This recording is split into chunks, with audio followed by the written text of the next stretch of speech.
Have you ever felt stuck and couldn't progress in anything? Hi, my name is Esteban Zepeda.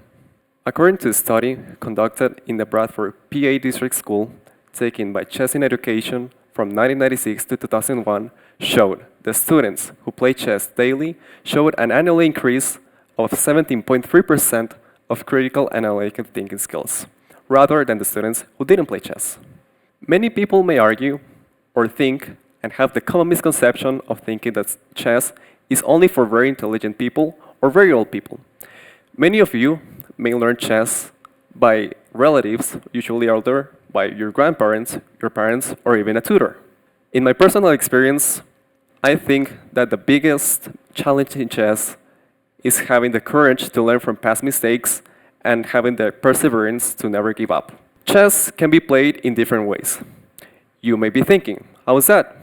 It's a very linear game. It cannot change anything. But there is a common misconception about it. There is time control. Usually on casual games, you don't play with a clock. Myself, I used to play online. There are a couple of modalities that come by time. First, there is classical chess that comes with 1 hour or more, usually with increment of 30 seconds per play. There is the second way, that is the most common, rapid chess, that varies from 10 minutes to 60 minutes. There is blitz, that comes from 3 minutes to 10 minutes, and my personal favorite, bullet, 3 minutes to 1 minute. My best time control is at 1 minute. And you may be thinking right now, how is it possible to play chess under a minute? In different time controls, you can foster different abilities. On classical chess, you can foster patience, for example. Thinking for long periods of time, having your lines controlled, and even days can play with that chess.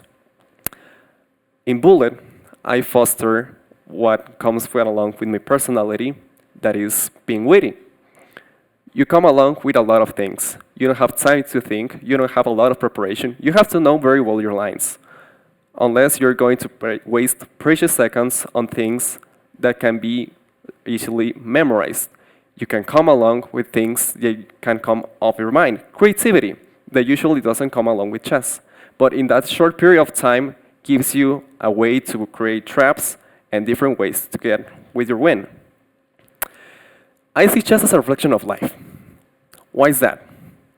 Think yourself in the morning. Did you put effort on what you were going to dress today? Or did you thought various outfits throughout the night prior, or even days before? Think yourself at work. Did you forgot to bring a presentation that your boss told you to? Think years prior, when you were at school, that you had a work, or do you have a homework that you thought, I'm going to do it later, and then time catches up? Or not so long ago, a university, that you thought, I can skip a few classes, and then at the end of the semester, you saw yourself in trouble. Why is that? Because every action has a consequence.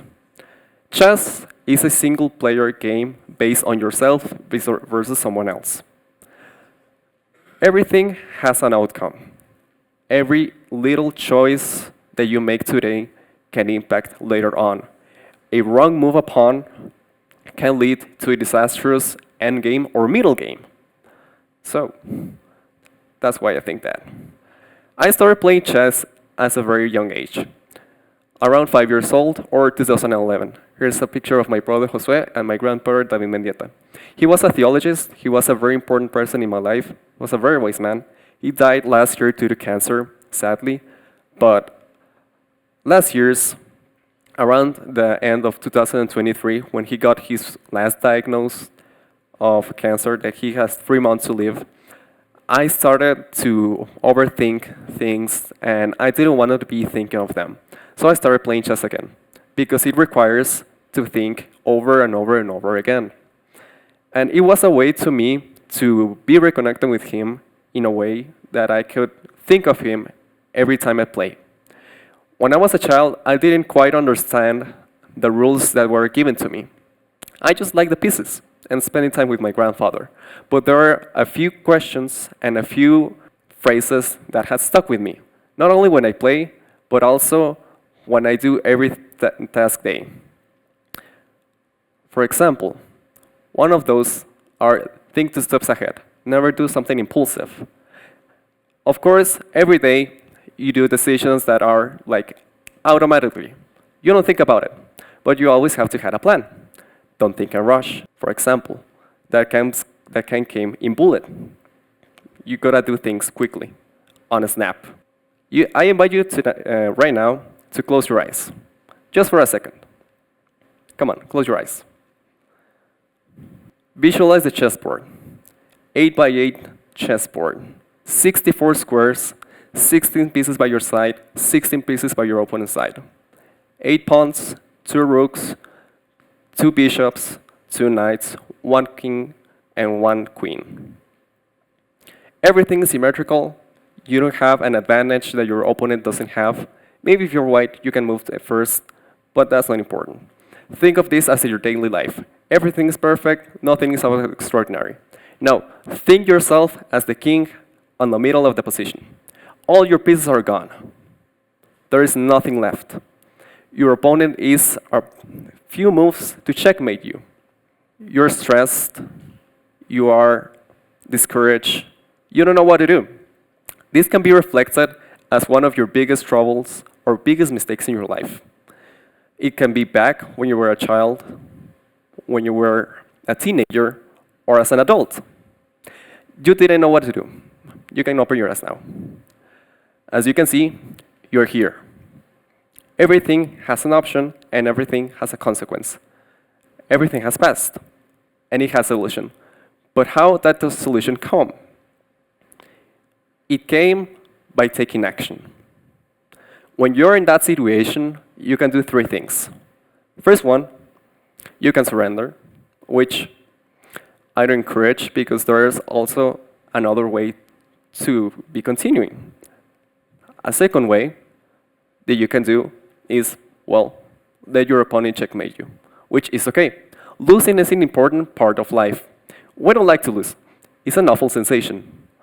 But it's an important part of life. Why is that? When we win, we feel euphoric, we feel very happy, which that's the point of life, winning, keep going. But when we win, we don't think of all the process that has come. But rather than we fail, we think of the mistakes that we committed along the way. We say, what we went wrong? I was doing everything right. So you can come back and see what went wrong. And the third option, which is my favorite, try to stalemate. And you may be asking, what is stalemate? It's when you don't have any legal moves and your opponent has 1 move to go. But at the end, it gives on tables. Neither of you win, and you get half a point. So maybe you got checkmated, or maybe you stalemated, but you never surrender. That's why you're still here. Many people think that chess is outdated and can't foster any of those abilities that I mentioned before. How is that? I may argue differently. I think that chess fosters all these abilities and disciplines all together with immediate feedback, which is very important. Why? Because it's only on you. You know where you went wrong, you know your preparation, and you know what you're doing. Today, I invite you to think like a grandmaster. Think, plan, analyze, and act. Thank you very much.